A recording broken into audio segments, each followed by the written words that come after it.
할렐루야. 오늘 아침은 마태복음 11장 올려드리겠습니다.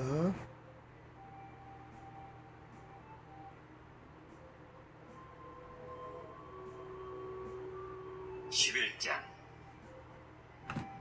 예수께서 12제자에게 명하기를 마치시고 이에 그들의 여러 동네에서 가르치시며 전도하시려고 거기를 떠나가시니라. 요한이 옥에서 그리스도께서 하신 일을 듣고 제자들을 보내어 예수께 여짜오되 오실 그이가 당신이 오니이까 우리가 다른 일을 기다리오리이까. 예수께서 대답하여 이르시되 너희가 가서 듣고 보는 것을 요한에게 알리되 맹인이 보며 못 걷는 사람이 걸으며 나병 환자가 깨끗함을 받으며 못 듣는 자가 들으며 죽은 자가 살아나며 가난한 자에게 복음이 전파된다 하라. 누구든지 나로 말미암아 실족하지 아니하는 자는 복이 있도다 하시니라. 그들이 떠나매 예수께서 무리에게 요한에 대하여 말씀하시되 너희가 무엇을 보려고 광야에 나갔더냐? 바람에 흔들리는 갈대냐? 그러면 너희가 무엇을 보려고 나갔더냐? 부드러운 옷 입은 사람이냐? 부드러운 옷을 입은 사람들은 왕궁에 있느니라. 그러면 너희가 어찌하여 나갔더냐? 선지자를 보기 위함이었더냐? 옳다. 내가 너희에게 이르노니 선지자보다 더 나은 자니라. 기록된 바 보라, 내가 내 사자를 내 앞에 보내노니 그가 내 길을 내 앞에 준비하리라 하신 것이 이 사람에 대한 말씀이니라. 내가 진실로 너희에게 말하노니 여자가 낳은 자 중에 세례 요한보다 큰 이가 일어남이 없도다. 그러나 천국에서는 극히 작은 자라도 그보다 크니라. 세례 요한의 때부터 지금까지 천국은 침노를 당하나니 침노하는 자는 빼앗느니라. 모든 선지자와 율법이 예언한 것은 요한까지니 만일 너희가 즐겨받을진대 오리라 한 엘리야가 곧 이 사람이니라. 귀 있는 자는 들을지어다. 이 세대를 무엇으로 비유할까? 비유하건대 아이들이 장터에 앉아 제 동물을 불러 이르되 우리가 너희를 향하여 피리를 불어도 너희가 춤추지 않고 우리가 슬피 울어도 너희가 가슴을 치지 아니하였다 함과 같도다. 요한이 와서 먹지도 않고 마시지도 아니하매 그들이 말하기를 귀신이 들렸다 하더니 인자는 와서 먹고 마시매 말하기를 보라, 먹기를 탐하고 포도주를 즐기는 사람이요 세리와 죄인의 친구로다 하니 지혜는 그 행한 일로 인하여 옳다함을 얻느니라. 예수께서 권능을 가장 많이 행하신 고을들이 회개하지 아니하므로 그때 책망하시되 화 있을진저 고라시나 화 있을진저 벳세다야. 너희에게 행한 모든 권능을 두로와 시돈에서 행하였더라면 그들이 벌써 베옷을 입고 제에 앉아 회개하였으리라. 내가 너희에게 이르노니 심판날에 두로와 시돈이 너희보다 견디기 쉬우리라. 가버나움아, 내가 하늘에까지 높아지겠느냐? 음부에까지 낮아지리라. 내게 행한 모든 권능을 소돔에서 행하였더라면 그 성이 오늘까지 있었으리라. 내가 너희에게 이르노니 심판날에 소돔 땅이 너보다 견디기 쉬우리라 하시니라. 그때 예수께서 대답하여 이르시되 천지의 주제이신 아버지여, 이것을 지혜롭고 설기 있는 자들에게는 숨기시고 어린아이들에게는 나타내심을 감사하나이다. 옳소이다. 이렇게 된 것이 아버지의 뜻이니이다. 내 아버지께서 모든 것을 내게 주셨으니 아버지 외에는 아들을 아는 자가 없고 아들과 또 아들의 소원대로 계시를 받는 자 외에는 아버지를 아는 자가 없느니라. 수고하고 무거운 짐진 자들아, 다 내게로 오라. 내가 너희를 쉬게 하리라. 나는 마음이 온유하고 겸손하니 나의 멍에를 메고 내게 배우라. 그리하면 너희 마음이 쉼을 얻으리니 이는 내 멍에는 쉽고 내 짐은 가벼움이라 하시니라.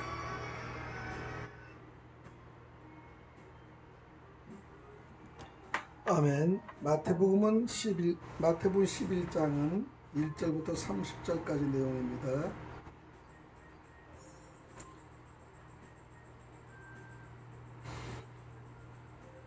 (11장은) 세례 요한의 질문을 받은 예수님은 자신이 메시아임을 밝히십니다. 이는 세례 요한으로 대표되는 신구약 가도기가 종료되고 메시아로 인해 신약 시대가 시작됐음을 분명히 선언한 사건이기도 합니다. 첫 번째, 하나님 알 수 없는 사람들, 예수님과 예수님의 소원대로 계시를 받은 자들은 하나님을 알 수 있습니다. 그러나 복음이 전파되었음에도 불구하고 회개하지 않으면 하나님을 알 수 없게 됩니다. 이와 같이 회개는 기독교 신앙의 기본적이며 필수적인 요소이죠. 죄로부터 떨어지지 않는 사람은 결코 하나님의 은혜에 동참할 수 없다는 것입니다. 그리고 성경의 진리나 예수님의 말씀은 인간으로서는 도저히 이해할 수 없는 것이 많습니다. 그것은 오직 진리의 영이신 성령을 통해서만 알고 배울 수 있습니다. 두 번째, 복 있는 자는 어떻게 표현할까요? 2절에서 6절의 내용이 되는데요. 복 있는 자는 예수님 때문에 실족하지 않는 자가 복 있는 자입니다. 즉, 복 있는 사람이란 예수님에 대한 믿음을 지키고 끝까지 포기하지 않는 사람을 천국을 소유할 수 있는 자격을 가집니다. 천국은 세례 요한 이래 모든 사람들에게 열려져 있습니다. 세례 요한은 예수가 메시아 되심을 의심하지 않았습니다. 물론 세례 요한이 메시아 사역의 과정과 본질에 대해서 약간의 혼돈을 일으킨 것은 누가복음 7장 18절에서 보면 알 수가 있습니다. 사람이기 때문에 흔들릴 수 있습니다. 그러나 천국에 들어갈 수 있는 사람은 성실한 인내를 지닌 사람들이며 지치지 않고 최선의 노력을 다하는 사람들입니다. 또한 그들은 생명으로 인도하는 좁은 문을 택하는 사람들로서 누가복음 13장 24절에 이들이 바로 복 있는 자들입니다. 세 번째는 예수와 세례 요한에 대해서 말씀을 드리면은 세례 요한의 제자들의 물음과 예수의 대답은 전혀 다른 것이었습니다. 사람들은 광야에 나갔다고 했습니다. 이는 진정한 믿음에서 비롯되어 나간 것이 아닌 구경하러 몰린 군중들이 오늘날의 교인들을 향한 말씀입니다. 또한 흔들리는 갈대냐 했습니다. 이는 믿음도 목적도 방향도 없어 흔들리는 갈대처럼 살지 말라는 뜻입니다. 이렇게 볼 때 천국이란 바로 침나는 자의 것처럼 보입니다. 히브리서 4장 11절에 안식에 들어가기를 힘쓰는 자가 천국을 소유할 수 있는 것이다 라고 합니다. 네 번째, 이 시대의 모습은 무엇일까요? 16절 19절의 내용인데요. 예수님께서 이 시대의 모습을 장터에서 노래하는 아이들의 모습과도 같다고 비유합니다. 즉, 경솔하고 무책임하고 변덕스러운 행동들이 이 시대에 흔히 볼 수 있는 모습입니다. 얼마나 인간이 변덕스럽습니까? 예배도 제대로 지키지 않고 주일의 약속도 정말로 이렇게 흔들거리는 사람이 많습니다. 예배는 하나님과의 약속인데도 불구하고 그렇게 많이 흔들리는 사람이 얼마나 많습니까? 사람 간의 약속도 흔들리면 아니 되는데 하나님과의 약속은 흔들리면 더욱더 안 됩니다. 그래서 이 세상 인간들은 어떤 것에도 만족할 수가 없으며 이것은 절제 없는 사람들의 행한 결과라고 볼 수 있는 것이죠. 때문에 이 시대는 그리스도를 통하여 진리를 발견해야 합니다. 이 진리는 지혜를 통하여 나타나게 되는데 그 지혜는 진리를 증명하여 줍니다. 예수님은 그의 인격 자체가 하나님으로부터의 지혜라고 고린도전서 1장 30절에 말씀을 하십니다. 마태복음 11장의 내용을 보면 복 있는 자는 어떤 사람일까 다시 한번 묻습니다. 대답은요, 예수님 때문에 실족하지 않는 자들이 복이 있다. 복 있는 사람은 예수님께 대한 믿음을 지키고 끝까지 포기하지 않는 사람, 신앙을 포기하지 않는 사람이 복 있는 사람이라고 말씀을 드릴 수가 있습니다. 두 번째는 천국을 소유할 수 있는 사람은 누구일까요? 12절을 보면요, 침노하는 자. 천국은 세례 요한 이래 모든 사람들에게 열려져 있습니다.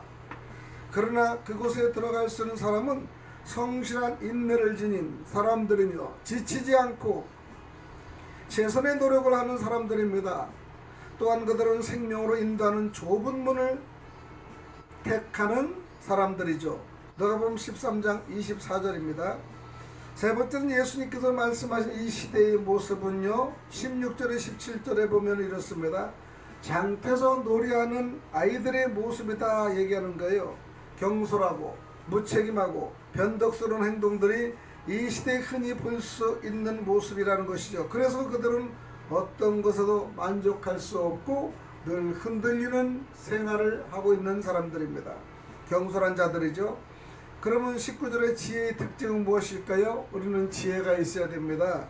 그 행한 결과가 진리라는 것을 증명해 주는 것이죠. 예수는 그의 인격 자체가 하나님으로부터 나오는 지혜, 고린도전서 1장 30절이죠. 그리고 이것은 예수님을 믿는 사람들에 의해 옳다고 인정되는 것입니다. 다섯 번째로 예수께서 이 고울들을 책망하신 이유는 무엇일까요? 20절입니다. 복음을 전했음에도 회개하지 않았기 때문에 그 마을을 지적하는 겁니다. 회개는 기독교 신앙의 기본적이며 필수적인 요소입니다. 죄로부터 떨어지지 않는 사람은 결코 하나님의 은혜에 동참할 수 없습니다.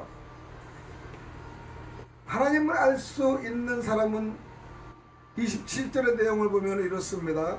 예수님과 예수님의 소원대로 계시를 받은 자들이죠. 성경의 진리나 예수님의 말씀은 인간으로는 도저히 이해할 수 없는 것입니다. 그것은 오직 진리의 영이신 성령을 통해서만 알고 배울 수 있습니다. 일곱 번째는 예수님께 초청받은 자들의 모습은 어떤 모습일까요? 수고하고 무거운 짐진 자들입니다. 예수를 믿는 데 있어서 도움을 주지 못하는 요소들은 모두가 짐이 됩니다. 그것은 우리 스스로 해결할 수 없는 것이므로 오직 예수에게 모든 것을 맡기면 자연히 해결됩니다. 여러분도 자기들이 해결하려면 도저히 해결 안 되는 것을 예수님께 스스로 짐을 맡기는 겁니다. 그건 뭔가 기도하며 주님께 맡겨야 됩니다. 마지막에 예수님이 지시는 멍의 의미는 무엇일까요? 그것은 짐이 아니고 그 짐을 지는 책임의 총체를 의미하는 것이죠. 예수님을 믿으면 구원받는다. 기독교의 진리는 다른 어떤 종교의 교리보단 단순합니다. 그것은 우리에게 정신과 마음의 평안 그리고 구원의 보장이 되는 것이죠. 그래서 첫 1절에 6절의 내용을 보면요, 마태복음 11절 1절에 6절을 보면요, 세례 요한의 질문과 그릇의 대답을 꼭 여러분이 아셔야 됩니다. 이것이 우리들의 이 상황이에요. 어떤 학자들은 이 장의 1절을 앞장에 연결시켜 앞장의 끝부분 삼는데, 그리스도께서 앞장에서 그의 제자들에게 행하신 성직 수임식 설교가 여기서는 그가 제자들에게 명령하신 것으로 언급됩니다. 그들의 복음 전파는 그들에게 단지 허락되기만 한 것이 아니라 명령되기도 한 것이죠. 그들은 부득불해야 했습니다. 고린도전서 9장 16절입니다. 두 번째, 그리스도는 제자들에게 전해야 할 것을 마치시자 거기를 떠나셨습니다. 아무래도 제자들은 예수께서 그들을 떠나 헤어질 때까지 그들의 선생을 떠나기를 몹시 싫어했던 것 같습니다. 아이가 혼자 걷는 법을 배울 수 있도록 부모가 아이에게 손을 떼듯이 그리스도는 그의 육체적인 임재 없이도 살아가며 활동하는 법을 그들에게 가르치려고 하였습니다. 이것이 그리스도께서 잠시 떠나가시는 것이 그들에게 유익한 일이었기 때문이죠. 세 번째, 그리스도는 그의 앞서 제자들을 보내어 이적을 행하고, 마태복음 10장 1절 8절이죠. 그럼으로써 사람들의 기대를 일으키며 그를 영접할 준비를 시킨 성읍들로 가르치며 전파하시기 위해 떠나셨습니다. 이렇게 해서 주의 길이 예비되신 것이죠.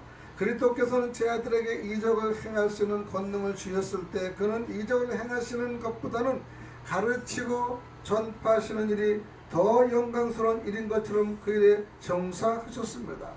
이적을 행하는 것은 단지 이 일을 하기 위함이었습니다.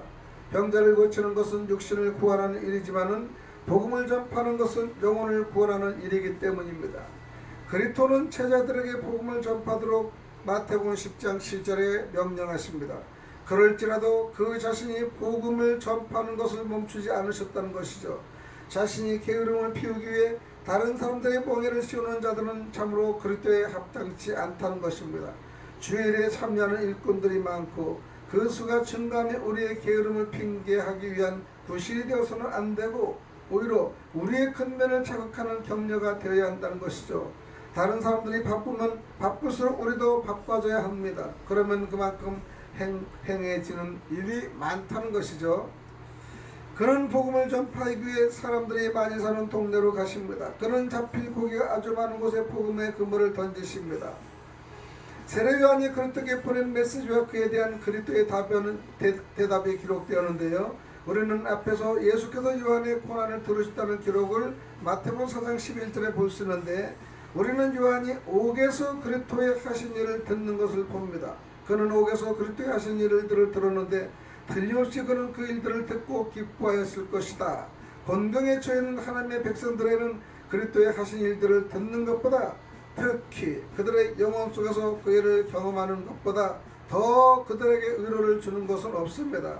이것은 감옥을 궁전으로 변화시킨 겁니다. 그리스도는 양심을 위하여 고난을 받은 자들에게 어떻게 해서든지 그의 사랑을 알리십니다. 세례 요한은요, 그리스도의 하신 일들을 듣고서 자기 제자들을 그리스도께 보냅니다.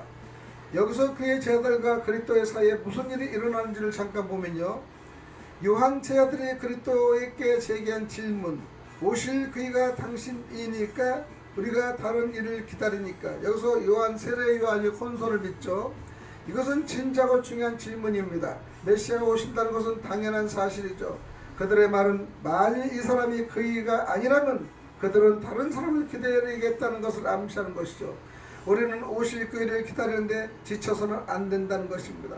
비록 그가 더디더라도 그를 기다리라. 우리 때에 오시지 않을지라도 오실 그이가 반드시 오실 것이기 때문이라는 것입니다. 또한 그들의 말은 만일 그들이 이 사람이 그이라는 사실을 확신하게 된다면 의심하지 않고 만족이 여겨 다른 일을 결코 기다리지 않을 것이라는 점을 암시하기도 하는 것이죠. 그래서 그들은 당신이 그이일까? 라고 묻습니다. 요한은 자신에 대해서는 나는 그리스도가 아니다 라고 말하는 것이죠. 요한이 자신의 만족을 얻기 위해 이러한 질문을 보냈다고 생각합니다. 사실 그는 그리스도께 대하여 귀중한 증거를 하였습니다. 요한은 그리스도를 하나님의 어린 양, 요한복음 1장 29절이며 성령으로 세례를 주는 요한복음 1장 33절이며 하나님이 보내시니 요한복음 3장 34절이라고 선포합니다. 그것은 위대한 일이었습니다. 그러나 그는 그 이상으로 더욱더 완전하게 확신하기를 바랐습니다. 그리스도와 그를 말미암는 우리의 구원에 관한 문제들에 확신하는 것은 좋은 일이죠. 그리스도는 사람들이 기대하는 것처럼 외적인 화려함과 권능을 입고서 나타나지는 않습니다. 요한의 제자들은 이 사실에도 걸려 넘어집니다. 그리스도는 이 질문 속에 어느 정도 이런 점이 숨겨 있는 것을 아시고 나를 인하여 실족하지 아니하는 자는 복이 또다 6절에 말씀하시면서 훌륭한 사람들일지라도 일반적인 잘못들에 저지르지 않기란 어려운 일입니다. 요한의 의심은 아마도 그 자신의 현재 상황에서 일어날 수밖에 없는 사건들이었죠. 그는 죄수로 있었습니다. 그래서 그는 만일 그가 참으로 메시아라면 어쩌다 그의 친구여 선구자인 내가 이러한 고난에 떨어져 이렇게 오랫동안 이 속에 버려져 있게 되는가 하고 의심하도록 유혹을 받았을지도 모릅니다. 우리 주께서 오게 있는 요한에게 가보시지 않는 데는 틀림없이 충분한 이유가 있었을 것입니다. 그러나 요한은 그것을 무관심 때문이라고 생각하였습니다. 아마 이 생각이 그리스도에 대한 그의 믿음에 충격을 주었던 것이죠. 첫 번째, 참된 믿음이 있는 곳에는 불신앙이 섞일 수 있습니다. 가장 훌륭한 신앙이라고 해서 언제나 강한 것은 아닙니다. 두 번째는 그리스도를 위한 고난들, 특별히 오랫동안 지속되는 고난들은 때때로 너무 힘들어서 견딜 수 없다고 생각할 만큼 사람들의 믿음을 시험합니다. 세 번째는 선한 사람들 속에 남아있는 불신앙은 때때로 실현의 때에 믿음을 뿌리채 흔들리며 굳게 확신하고 있다고 생각하는 가장 근본적인 진리들을 의심하게 만듭니다. 아무리 훌륭한 성도들에도 불신앙으로 이끄는 시험들에 대해서 자신을 무장시키고 믿음을 강화하기 위해 그들이 얻을 수 있는 한 세상의 도움들을 필요로 합니다. 다른 학자들은 생각하기를 요한이 그의 제자들을 이 질문과 함께 그리스도께 보낸 것은 그 자신의 만족을 위해서라기보다는 그의 제자들의 만족을 위해서였다고 합니다. 그래서 그를 떠나려 하지 않은 것입니다. 그들의 지식은요 약하고 그들의 믿음은 불안하였기 때문에 가르침의 확정이 필요하신 것이죠. 그들은 그들의 선생을 위해 결과적으로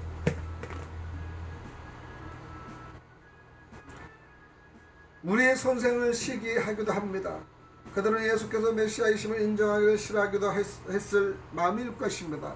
그가 요한의 명성을 가리웠기 때문이죠. 선한 사람들도 자기들의 이해관계에 의해서 한쪽으로 치우친 견해를 갖기 쉽습니다. 그래서 요한은 그들의 잘못을 고치려고 하였습니다. 그렇게 함으로써 그들도 자기처럼 만족하게 되기를 바랐던 것이죠. 요한은 처음부터 그의 제자들을 중학교에서 고등학교로 보내듯이 그리스도께 넘겨주려고 애썼습니다. 사역자들의 하는 일은 모든 사람을 그리스도께 돌리는 일입니다.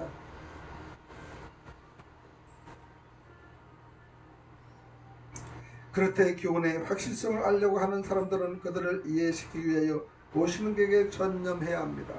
은혜 안에서 장성하기를 바라는 자들은 알려고 해야 합니다. 그래서 우리는 스스로 일어나고 주님을 우리가 스스로 깨우칠 수 있는 능과 힘이 중요합니다.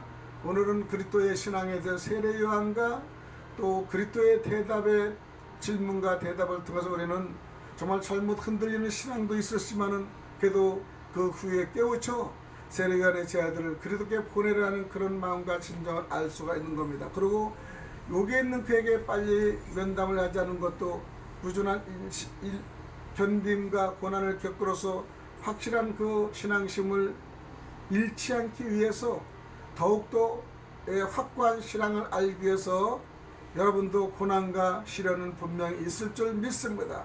시련과 고난이 있으면 우리들의 자세가 틀어지고요. 그 다음에 회개하며 예수님을 더욱더 기대하며 그 다음에 예수님을 더 신뢰를 하는 저희들이 될 수 있도록 마태복음 11장을 통해서 알 수가 있습니다. 오늘 여기까지 말씀을 드리겠습니다. 할렐루야.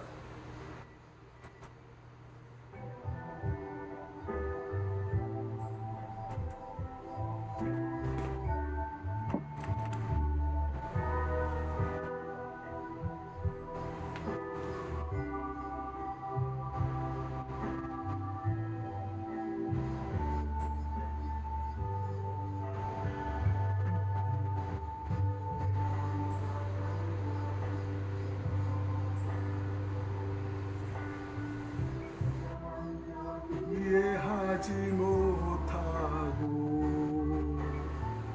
내가 먼저 높여주지 못하고 이렇게 꼬집부리고 있네. 먼저 섬겨주지 원했고 그가 먼저 이해하길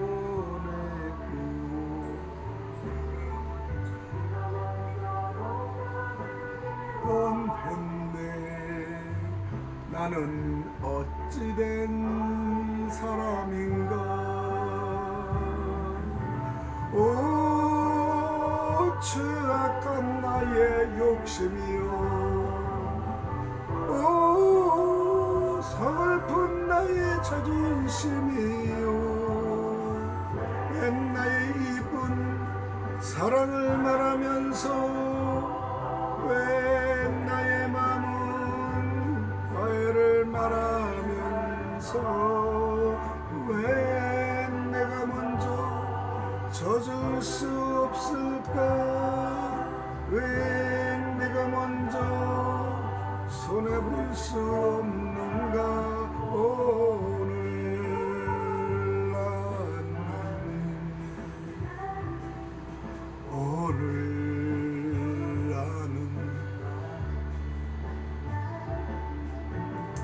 주님 앞에서 몸들 줄 모르고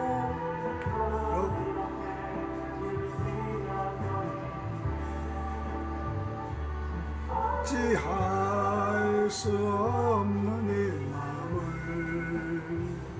주님 맡긴 채로 어찌할 수 없는